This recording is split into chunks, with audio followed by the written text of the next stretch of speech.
ফেসবুকে সফল হতে হলে ফেসবুক পেজ অথবা প্রোফাইলের রিচ এবং এঙ্গেজমেন্ট বৃদ্ধির কোনো বিকল্প নাই। আজকে আপনাদের সাথে এই ভিডিওর মাধ্যমে চমৎকার একটি বিষয় শেয়ার করব যে আমি কিভাবে আমার ফেসবুক পেজের রিচ এবং এঙ্গেজমেন্ট খুব দ্রুত সময়ের মধ্যে বাড়িয়ে নিয়েছি। চমৎকার এই নিনজা টেকনিকটি আজকের ভিডিওর মাধ্যমে আপনাদের সাথে শেয়ার করব। আশা করছি এই ভিডিওটি আপনাদের দারুণ উপকারে আসবে। পাশাপাশি ভিডিওটি যদি আপনি ফেসবুক থেকে দেখে থাকেন তাহলে পেজটি ফলো দিয়ে ভিডিওটি শেয়ার করে অন্যকে দেখার সুযোগ করে দিন। আর আপনি যদি ইউটিউবে দেখে থাকেন তাহলে চ্যানেলটি সাবস্ক্রাইব করে পাশে থাকা বেল বাটনটি অল করে দিন। আর ইতিমধ্যে আপনি যদি এই সমস্ত কাজগুলো করে থাকেন, থ্যাংক ইউ সো মাচ।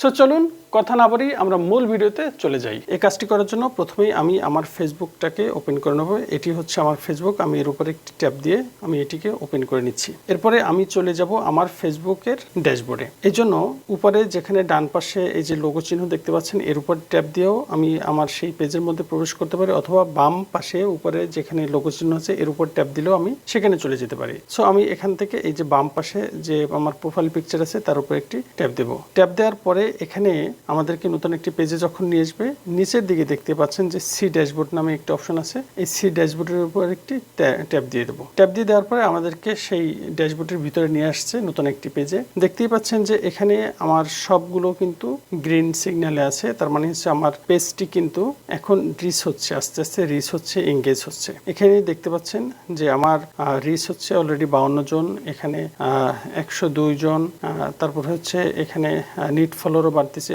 সবকিছু মিলিয়ে আমার পেজটি কিন্তু আস্তে আস্তে উপরের দিকে উঠতেছে। দেখেন প্রত্যেকটাই কিন্তু উপরে আপ চিহ্ন আছে, উপরের দিকে তীর চিহ্ন আছে। সো কি করেছি, আমি কিভাবে এই আমার পেজটিকে আস্তে আস্তে আমি উপরের দিকে নিয়ে যাচ্ছি বা রিচ অথবা এঙ্গেজমেন্ট বৃদ্ধি করছি, তার জন্য হচ্ছে করতে হবে কি, উপরে দেখেন আপনার পেজেও বা আপনার ড্যাশবোর্ডেও কিন্তু আপনি যে কোনো একটা লেভেলে আছেন। এই লেভেলের এই যে গ্রিন কালার এর উপর একটি আপনি ট্যাব দেবেন বা ব্লু কালারের উপর একটি ট্যাব দেবেন। ট্যাব দেওয়ার পরে আপনাকে এরকম নতুন একটি পেজে নিয়ে আসবে। এখান থেকে আপনি আবার এই লাইনের উপরে ট্যাব দিয়ে দেবেন। ট্যাব দিয়ে দিলে এখানে যতগুলো শর্ত আপনাকে দিবে, আপনাকে প্রত্যেকটা শর্ত কিন্তু পূরণ করতে হবে। আমি কিন্তু আমাকে যতগুলো শর্ত দিয়েছিল আমি কিন্তু প্রত্যেকটা শর্ত পূরণ করেছি। এখন আমি লেভেল 3-তে আছি।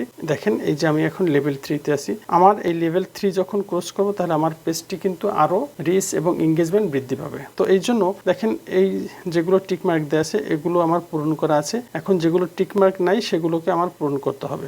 দেখতেই পাচ্ছেন এখানে লেখা আছে যে reach 500 new place on your reels. তার মানে হচ্ছে আমার রিলস থেকে 500 নিউ প্লে আমাকে পেতে হবে। এই জন্য কি করতে হবে, এই যে ডান পাশে যে অ্যারো চিহ্ন আছে আমি এই অ্যারো চিহ্নের উপর একটি ট্যাব দিয়ে দেবো। ট্যাব দিয়ে দিলে আমাকে নতুন একটি পেজে নিয়ে আসবে। দেখেন এই যে বিভিন্ন আমি যে ভিডিও দিয়েছি তাতে আমার কোন কোন ভিডিওতে কয়টা প্লে আসছে সেটা এখান থেকে কিন্তু আমাদেরকে দেখাচ্ছে। আমি যদি এখান থেকে একটু ব্যাকে যাই, ব্যাকে গেলে দেখতে পাচ্ছেন নিচের যে অংশটা আছে এই যে এটা হচ্ছে ক্রিয়েট নিউ পাবলিক কন্টেন্ট। এখানে এই যে দুটো অপশন আছে, এই দুইটা অপশন আমাকে পূরণ করতে হবে। আমি এখান থেকে যদি প্রথম অপশনটার উপরে ট্যাব দিয়ে দিই, এই যে ডান পাশে অ্যারো চিহ্নের উপরে যদি ট্যাব দিই তাহলে আমাকে এইরকম একটা নতুন পেজে নিয়ে আসছে। আমি এখান থেকে পোস্ট করতে পারি, স্টোরি আকারেও করতে পারি, রিলস আকারে, লাইভ অথবা ভিডিও আপলোডের মাধ্যমে। আমি এখান থেকে যে কোনো একটা অপশন চয়েস করে নিয়ে আমি সেই ধরনের যদি পোস্ট দেই তাহলে কিন্তু আমি এখান থেকে 5টাই যখন আমার কমপ্লিট হবে তখন এখানে আমার টিক মার্ক চলে আসবে। ঠিক একই রকমের নিচেরটা পোস্ট 5 ডেজ ইন এরো, এটা যদি 5 দিনে যদি আমি 5টা পোস্ট করি, দেখি এর ডান পাশে অ্যারো চিহ্নের উপরে যদি আমরা ট্যাব দেই তাহলে দেখতে পাচ্ছেন যে ঠিক একই রকমের ফিচারটা চলে আসছে। এখান থেকে আমরা স্টোরি আকারে দিতে পারি, রিলস আকারে দিতে পারি, লাইভ আকারে দিতে পারি বা ভিডিও আপলোড করতে পারি। যদি 5 দিনে আমি 5টা করি তাহলে কিন্তু এখানে আমার এই অপশনটাও কিন্তু টিকমার্ক চলে আসবে। তো যখন আপনার এই সবগুলো টিকমার্ক চলে আসবে এটা তখনই কিন্তু আপনি আপনার এই লেভেলটা কিন্তু আপ হয়ে যাবে। তার মানে হচ্ছে আপনি লেভেল 3-তে থাকবে না, এর নেক্সট স্টেপে আপনি চলে যাবেন এবং আপনার পেজটা কিন্তু ধীরে ধীরে আরও মানুষের কাছে চলে যাবে। ঠিক এইভাবেই কিন্তু আমার এই পেজটিকে আমি আস্তে আস্তে উপরের দিকে নিয়ে আসছি। আপনিও ইচ্ছে করলে এই একই পদ্ধতি ব্যবহার করে আপনি আপনার পেজটিকে কিন্তু আরও রিচ এবং এঙ্গেজমেন্ট বৃদ্ধি করে নিতে পারেন। আশা করছি ভিডিওটি আপনার কাছে দারুণ লেগেছে। চমৎকার এই ভিডিওটি আপনার কাছে কেমন লেগেছে তা আমাকে কমেন্ট করে জানাতে পারেন। খুব শীঘ্রই ফিরছি আরও দুর্দান্ত কিছু ভিডিও নিয়ে। সেই পর্যন্ত সবাই ভালো থাকুন। আল্লাহ হাফিজ।